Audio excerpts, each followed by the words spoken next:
I'm reading Answer to Job by C.G. Jung, paragraph 684. Enoch, in his ecstasy, recognizes himself as the Son of Man, or as the Son of God, although neither by birth nor by predetermination does he seem to have been chosen for such a role. He experiences that godlike elevation which, in the case of Job, we merely assumed, or rather inferred, as the inevitable outcome. Job himself seems to have suspected something of the sort when he declares, "I know that my vindicator lives." Footnote, Job 19:25.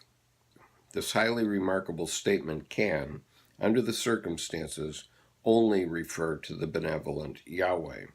The traditional Christian interpretation of this passage as an anticipation of Christ is correct insofar as Yahweh's benevolent aspect incarnates itself as its own hypostasis in the Son of Man, and insofar as the Son of Man proves in Enoch to be a representative of justice and, in Christianity, the justifier of mankind.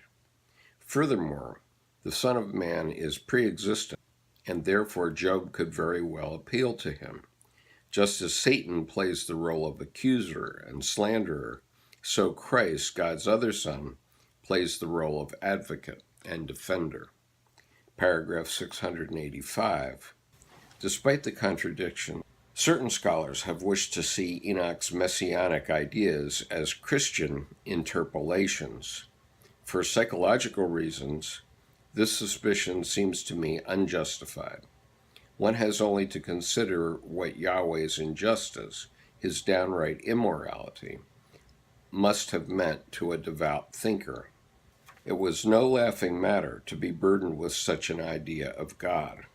A much later document tells us of a pious sage who could never read the 89th Psalm because he could not bear it. When one considers with what intensity and exclusiveness not only Christ's teaching, but the doctrines of the Church in the following centuries, down to the present day, have emphasized the goodness of the loving Father in heaven, the deliverance from fear, the summum bonum, and the privatio boni, one can form some conception of the incompatibility which the figure of Yahweh presents, and see how intolerable such a paradox must appear to the religious consciousness. And this has probably been so ever since the days of Job. Paragraph 686. The inner stability of Yahweh is the prime cause not only of the creation of the world, but also of the pleromic drama for which mankind serves as a tragic chorus. The encounter with the creature changes the creator.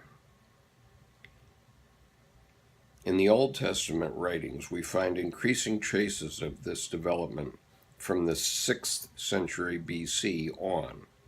The two main climaxes are formed firstly by the Job tragedy and secondly by Ezekiel's revelation. Job is the innocent sufferer, but Ezekiel witnesses the humanization and differentiation of Yahweh. By being addressed as Son of Man, it is intimated to him that Yahweh's incarnation and quaternity are, so to speak, the pleromic model for what is going to happen through the transformation and humanization of God, not only to God's Son as foreseen from all eternity, but to man as such. This is fulfilled as an intuitive anticipation in Enoch. In his ecstasy, he becomes the Son of Man in the pleroma, and his wafting away in a chariot like Elijah prefigures the resurrection of the dead. To fulfill his role as minister of justice, he must get into immediate proximity to God, and as the pre-existing Son of Man, he is no longer subject to death.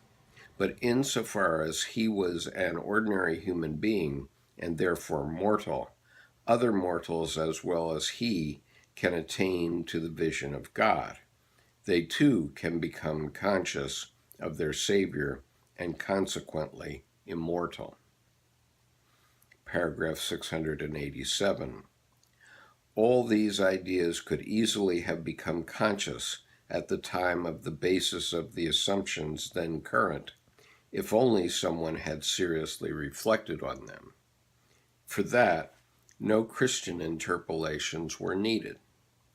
The Book of Enoch was an anticipation in the grand manner, but everything still hung in midair as mere revelation that never came down to earth. In view of these facts, one cannot, with the best will in the world, see how Christianity, as we hear over and over again, is supposed to have burst upon the world history as an absolute novelty. If ever anything had been historically prepared and sustained and supported by the existing Weltanschauung, Christianity would be a classic example. In other words, in the psyche, Christianity was prepared for, as proven in the histories of the Bible.